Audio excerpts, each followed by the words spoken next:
Hello everyone. So today we will going to start a new chapter and the name of the chapter is Just Push.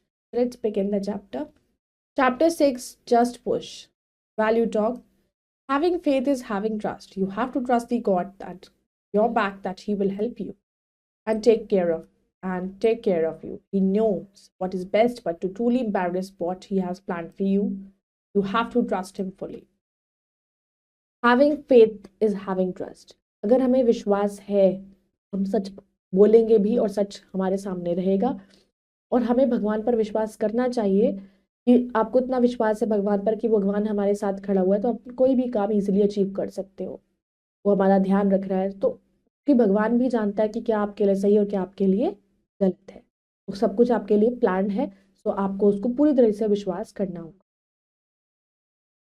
A man was sleeping in his cabin at night. एक आदमी cabin में सो रहा था रात को. Suddenly his room was filled with light and gold.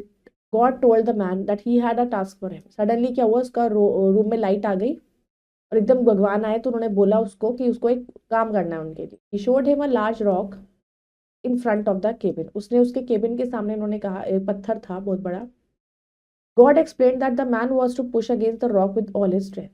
God ने उसको बोला कि तुम्हें इसको धक्का देना, जितनी तुम्हारी ताकत है उससे तुम्हें उसको धक्का देके हिलाना है. So the man did this after day. बहुत कितने दिन तक ये करता रहा. His shoulders rested firmly on the cold vast surface of the still rock but pushing with all its might.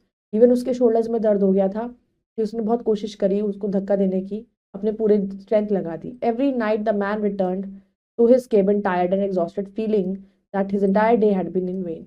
तो वो डेली क्या करता था, धक्का देता रहता था और धक्का देने के बाद थका हारा घर आता था तो उसको लगता था उसका पूरा दिन वेस्ट हो गया.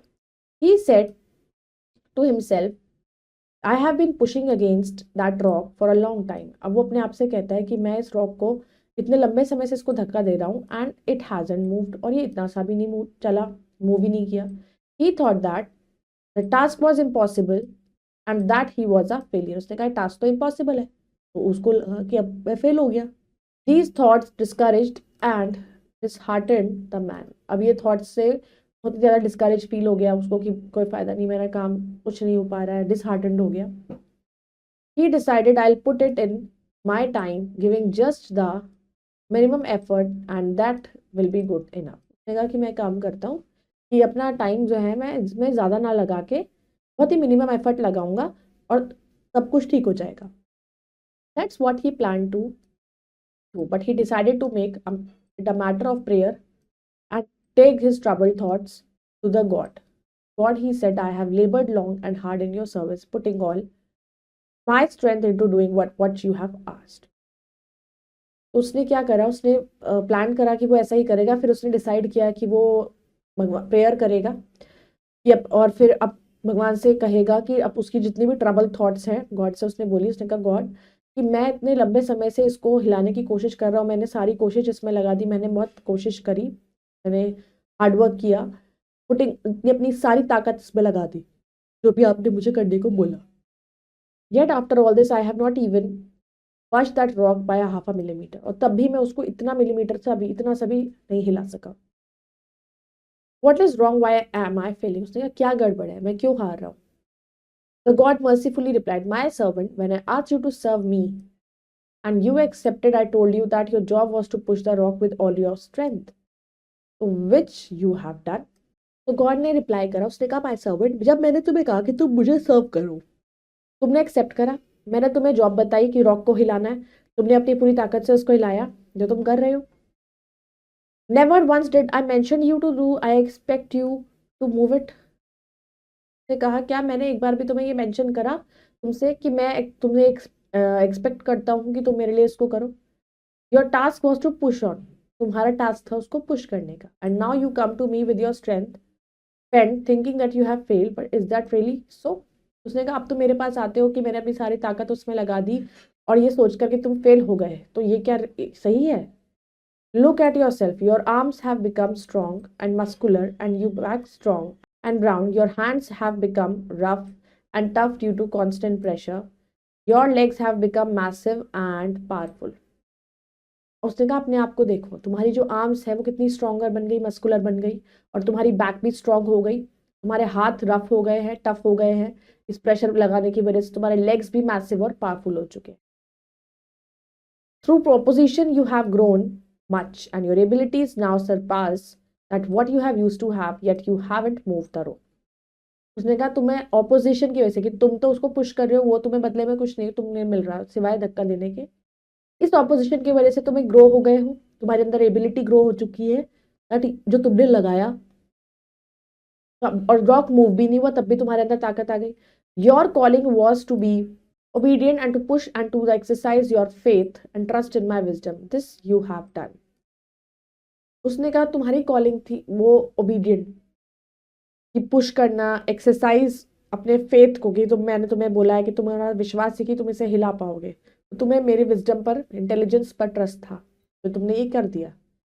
From time to time when we hear a word from God we use our intellect to understand what he wants, when in reality what God wants are just a simple obedience and faith in him. Her time, थोड़ा time बाद हम, जब भी हम सुनते हैं God से, तो हम अपना इंटेलेक्ट को यूज करते हैं समझने के लिए कि वो हमसे क्या चाहता है, बट रियलिटी में गॉड क्या चाहता है, वो सिर्फ एक सिंपल ओबीडियंस है, कि उनकी तरफ विश्वास हमें रखना है, जो उन्होंने हमारे लिए सोचा होगा वो सही सोचा होगा। By all means exercise the faith that moves mountains, but not that it is still God who moves mountains. तो बाय ऑल मीन्स उनका कहने का मतलब यह है कि एक्सरसाइज द फेथ, मतलब उस विश्वास पर विश्वास रखना है, की वजह से पहाड़ों को आप मूव कर सकते हो, but no that it is still God, भगवान ही है जो उसे कर सकता है। तो when everything seems to go wrong, जब तुम्हें लगे कि कोई चीजें गलत हो रही हैं, जस्ट पुश मीन्स भगवान को याद करो। When the job gets you down, just push. अब कोई जॉब से तुम्हें परेशान हो या कुछ ऐसा हो गया, just push. When people don't react the way you think they should, just push. When your money is gone and the bills are due, just push. When people don't understand you, just push. Push means pray until something happens. तो तब तक pray करो जब तक कुछ नया चमत्कार नहीं हो जाता। तुम्हें बस भगवान पर विश्वास रखना है, हिम्मत नहीं हारनी है और आगे बढ़ना है, कोशिश करते रहना है। So the moral of the story is, no one knows God's plans. We just have to move away the troubles given to us by Him, like moving a rock with our hard work. कोई नहीं जानता कि भगवान ने हमारे लिए क्या plan करा हुआ है, पर हमें उस रास्ते पर चलते चले जाना है, कि जो भी अगर हमारे सामने रुकावटें, मुसीबतें आती हैं, तो हमें उसको पार करना है, उसको फेस करना है और हार्ड वर्क से करना है। Let's do the exercise. First, we will do tick the correct option. Suddenly, his room filled with light. The god explained that the man was to push against the rock with all his strength. The man thought that the task was possible. What God wants is a simple faith. When the job gets you down, just push. Now let's do fill in the blanks with the words given below. God showed him a large dash in front of his cabin. So God showed him a large rock. Every night the man returned to his cabin, dash and dash. So every night the man returned to his cabin, tired and exhausted. He thought that the task was dash and he was a dash. He thought that the task was impossible and he was a failure. Your arms have become dash and muscular, strong. What God wants is just a simple dash and dash in Him. Just a simple faith and obedience. Tick true for true and false statement. A man was sleeping in his cabin at night, correct. God explained that man was to push against the rock with all his love. His entire day had been in vain, correct. Your calling was to be obedient and to exercise your faith and trust God's wisdom, correct. When people don't react the way you think they should, just push, correct. Now let's do match the following. Filled with light, impossible task, minimum effort, God's faith and strong and arms. Now to complete the word, first is God. This is strength. This is exhausted. This is discouraged. This is troubled. And wisdom. So I hope you all have understood this chapter. You all can go through it once again and do the rest exercises yourself. We will meet in the next video with the next chapter. Then bye bye. Take care. Thank you.